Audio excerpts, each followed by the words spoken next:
All right, boys and girls. So on today's interview, I'm actually joined by one of our private clients, Nquyen. You might be know him as I don't want to mess it up. Steady and Win Cuts, or what does it do on Instagram? Nquyen Steady Cutting. Nquyen Steady Cutting. That's the Yes, one. sir. Yes, sir. Yeah. Ty's been working with us for about the past 10 or 11 months, correct? Yeah. Ty, for those of you who don't know who he is or don't follow him at all, he's a barber that lives in Richmond, Virginia. Originally, you're from where? I'm from Alexandria, Virginia. When'd you move over to Richmond? I moved over here in 2018, so it's about like almost 6 years ago. And you're only 24 years old too, correct? Yeah, I moved down here because I went to college. Obviously, I went a different route. And the reason why we're bringing Ty on here, by the way, too, is Ty just hit his first 20K month, officially 22K overall for the month, correct? Yes, sir. Yes, sir. One of the craziest results. How many new clients you get in a 30-day time frame? Man, so I maxed out at 355 new clients within 30 days, but then the number started going down because I was like booked up. Like I was like, all right, I gotta make sure, you know what I mean? But I honestly, if I had opened up the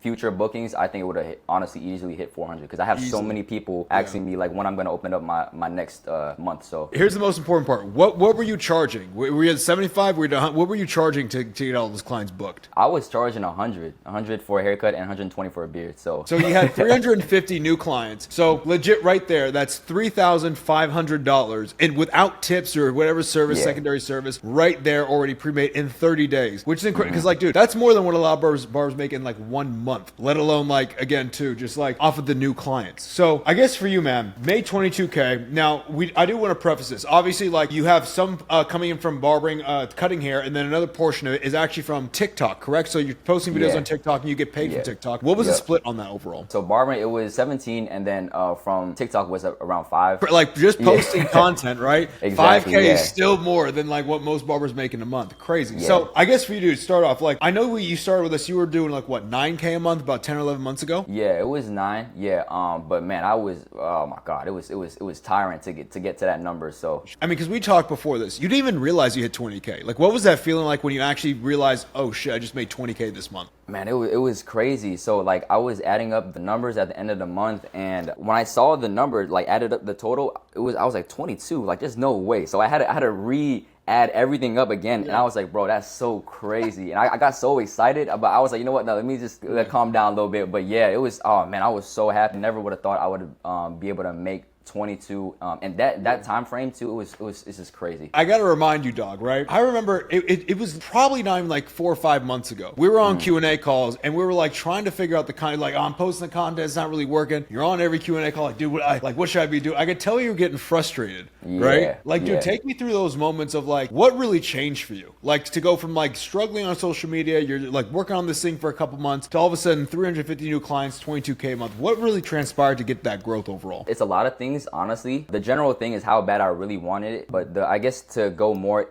specific was when back in January when my girlfriend had left to go to her home country, right? And it's not the fact that she had left, it's more so the fact that she might not be able to come back. And it's because she's not from here, she's on here on a visa. So with that specific visa that she had, if she goes out of the US, she has to get interviewed again to come back here. So of course, you know, she might not be able to come back. And so I was like, damn, like there's no way, you know, like I might not even be able to see her again. So I was just going through a whole bunch of emotions and stuff like that. But then once I like kind of, you know, got back up, I was like, all right, bro, you know what? I just got to make sure this business is good. And for some reason, bro, I just didn't overthink. Everything just clicked right there. And that was part number 1. And so fast forward when she got the interview to see if she could come back here or not, right? Basically, to sum it up, she was okay, but she was telling me before, like the people in front of her, like they was getting denied. Like, and she knew because you have people on the speakers, or it's on the speakers. Your results are on the speakers apparently. No she way. told me. Yeah. So she was saying like everyone's getting denied. So I can just imagine how she felt. Long story short, she was able to come back here, and that was a month later. She left, right? I was like, oh, I was so happy. I was like, yes, let's go. She, you know, she's able to come back. But then in my head, I was like, hold up. I made a promise to her too before she left that if she does come back, you know, I was gonna be charging $100. So I was yeah, like, oh, yeah. shit, So yeah. So now I'm like, okay, shit. Now I gotta be on my ass. You know, I gotta make sure everything is going good. So that was part number 2. So like I said, I just didn't overthink. I just started like, I don't know what it was. It just, everything clicked to me. Fast forward, you know, now I'm here, very, very happy to be where I'm at right now. It exceeded my expectations. I honestly didn't think I would be at this point. So I'm very excited for the hard work that I had put in. It was like a challenging time. I don't want to say it was like a back against the wall moment because like you didn't have to like make income or anything like that, but it was like you made a promise to somebody obviously you care about. You're like, you know what, I'm gonna get this thing done.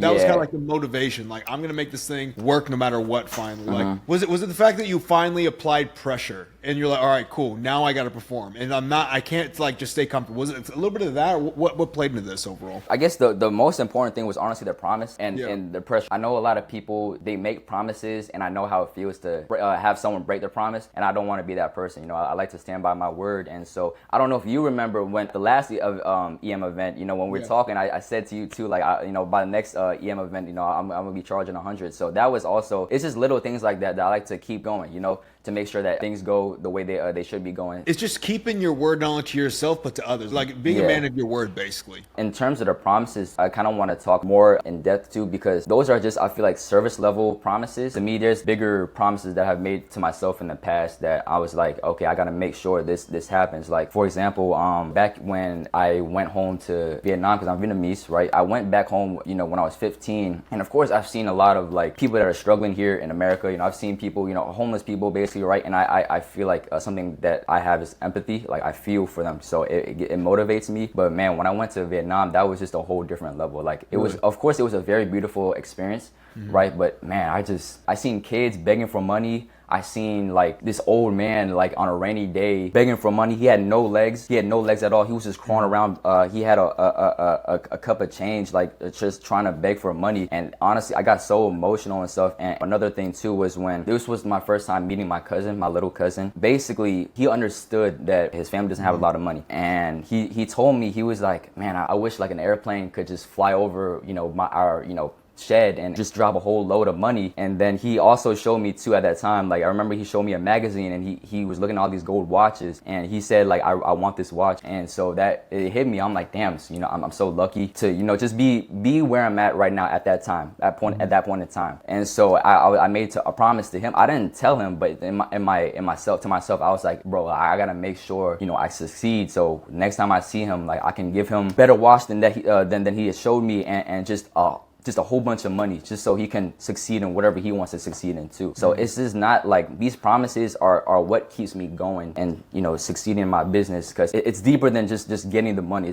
It's more so the promises that I made to myself and to the other people that, you know, I made. So yeah. I want to harp on that too, like a little bit, like for you, and let you speak on that, because like I think it's one of the best traits about you, right? Like it's very rare, first of all, 24 years old, to like be very self-aware, have high empathy, but also to really just want to be a man of your word. Was that something that like your parents instilled in you? Was that just something you picked up along the way? Like, where did that come from? I guess it's more so the experiences I've had. Like I said, I know how it feels when someone breaks a promise, and I don't want to be that person to break a promise, you know? I guess, yeah, thinking about it now, like I would say it's something that my parents instilled in me. Looking back at my life experiences, that they would say like, oh, you said you was gonna do this, but you know, you didn't.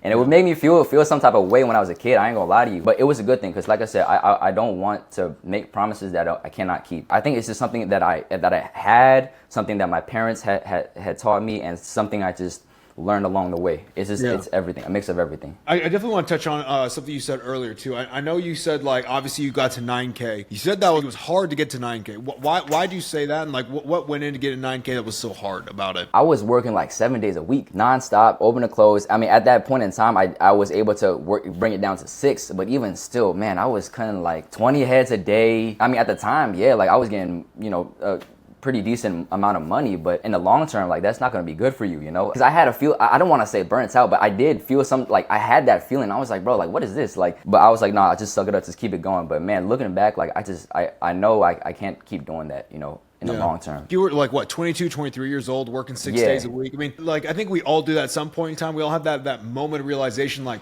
fuck, I can't keep doing, like, what am I doing? Is this what my life's gonna be like? Like I vividly remember it was like a Friday. It was like I was like 5 cuts in. It's barely 10 a.m. You know, and I still got a full packed day for the rest of the day and a Saturday. And I remember looking up and I'm like, dude, I charge like $16, $20 for it. What am I doing, crazy. Right? Yeah, I'm like, what am I doing? And but you were charging like $35 at the time, right? I know, yeah. It's just looking back, it's like, bro, oh my, I can't even believe like I did all that. And like I remember like I would be getting so tired when I come home. I don't even want to do nothing, you know, like, and then just knowing that I got to do the same thing over again the next day, it just It hurt. Yeah, it hurt, man. So I hope you're still not doing like 6-7 days a week right now. Like, what are you doing? Like, what's your schedule like right now for yourself? So right now it's 5 days a week. As soon as I get home, I still make content, but it's something I love doing. I actually like making like content. So, I still have time to, talk to my girl and do whatever I need to do. Go to the gym on my off days. So I have a lot more flexibility, but I'm still trying to free up that time. Not a good time for me right now to like sit back and chillax,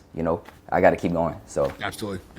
When you're on the path of growing a business, there are all these moments where you're all alone. You kind of see everything start clicking, right? Like the moon and stars start aligning. Can you tell us about like maybe that moment when everything started to click for you overall in your business, or just mentally, or like you start seeing the content come together all of a sudden when things weren't working? Just basically what happened and what was going through your head. Like I said, it's going back to what happened when my girl had left. It was more so just that whole situation. This is like first when I didn't know if she was going to be able to come back or not. I was like, I had to make sure I have enough money, because I see money as a tool. And at the time, I was thinking more emotionally instead of like actually looking up like, how much you need to do, right? I was just like, you know what, I got to make sure I have to stack up as much, money as I could. If in case worst case scenario happens, I'll be in a better position to, if I need to use the money, then, bring her back over here. Part two was when, understanding that she's going to come back, and I made a promise to her that I gotta stick to what I had told her, and make sure the business is gonna be good. And like I said, like after throughout all that hard work, like I put myself in a better position that I never thought I would have been in. It was a moment like that. Being a business owner obviously means that you welcome and run towards like hard moments and overcome them. In the moments of like doubt and hardship, what was like your anchor or source of motivation to keep pushing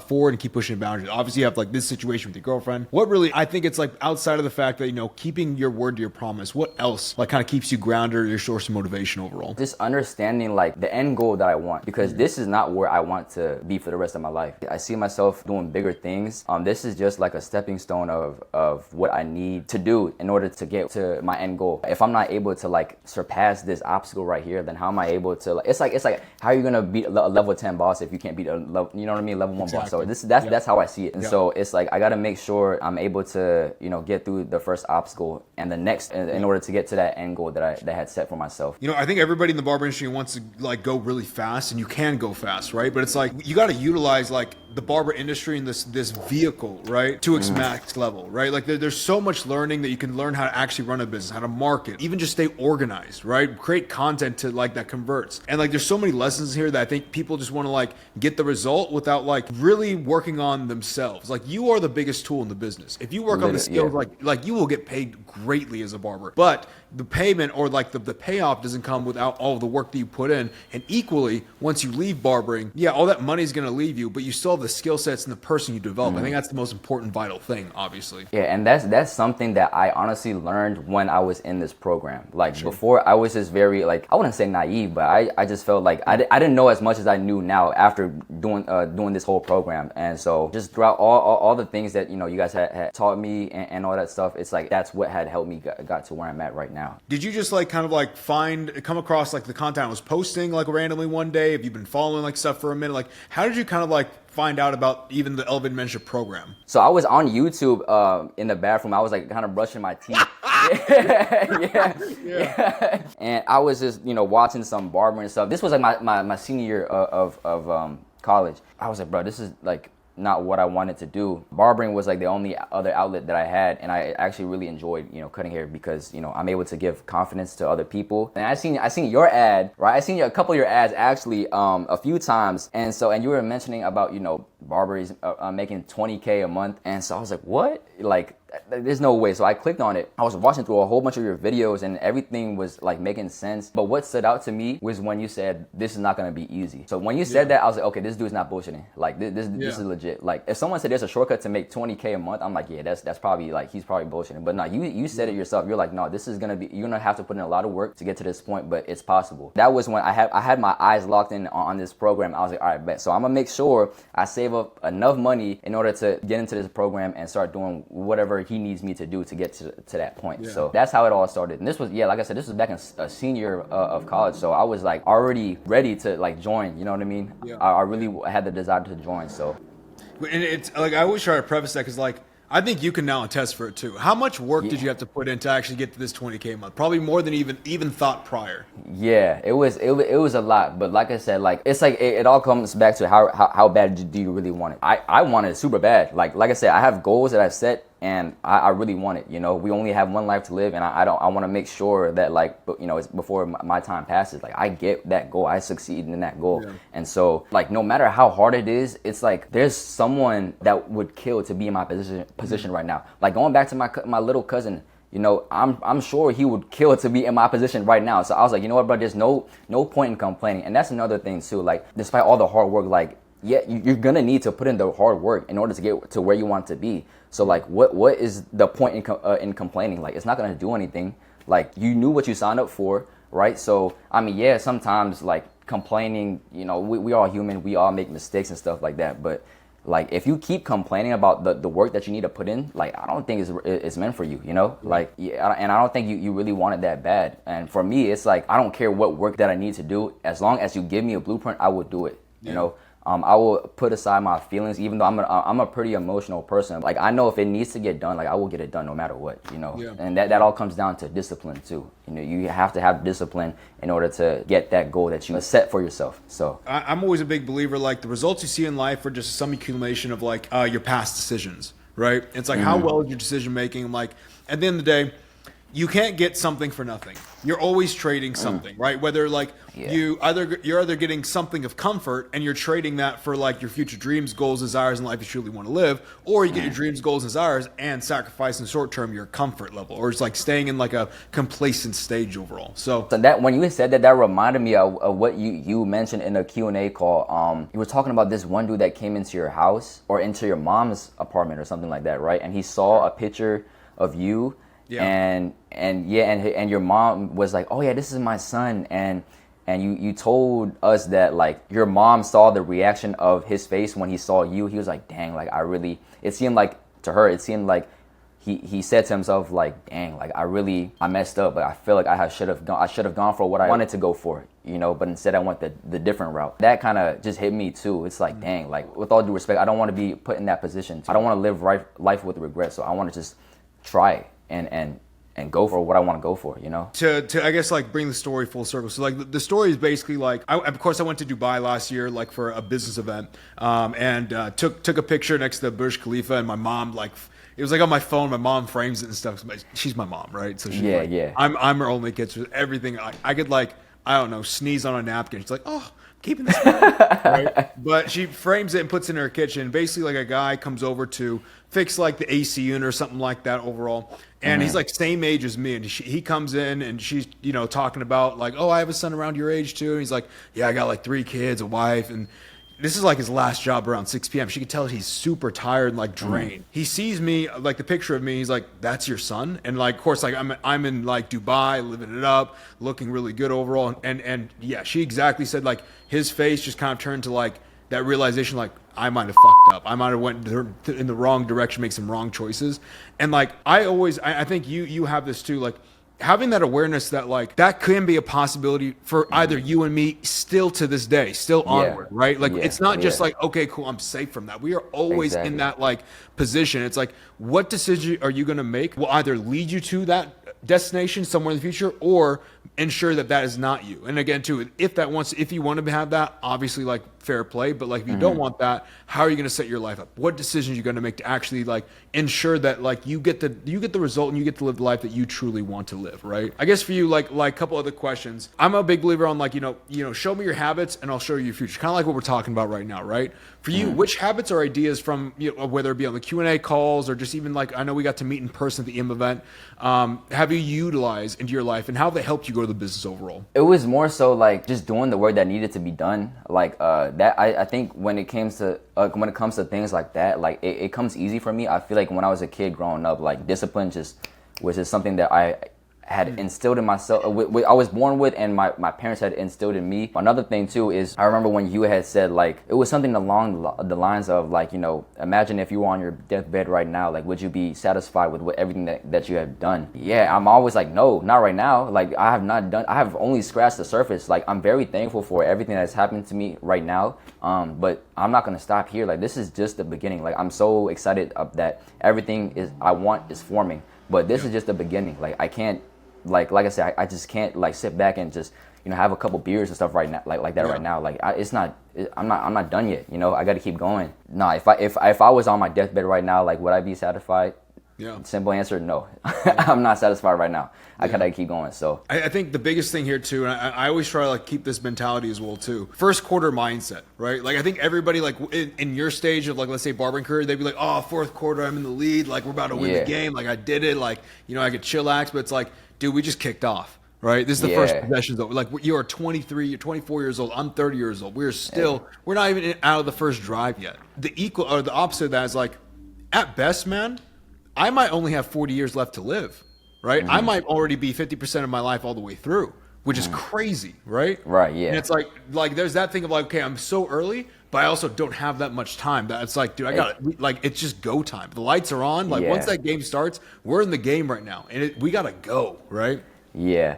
And it's crazy that you had said that too, because I remember I was talking to my parents too, and they were saying like, "Why are you always in a rush? Like you have so much time." And I'm like, "Nah, I don't." You know, like my life can be gone in a couple of seconds. You know, like you just never know. Like I gotta go. It's go time, like you said. Like I gotta keep going. It's like it's a marathon, but it's also a sprint too. Like how fast can you get it? Last question right here for you, okay?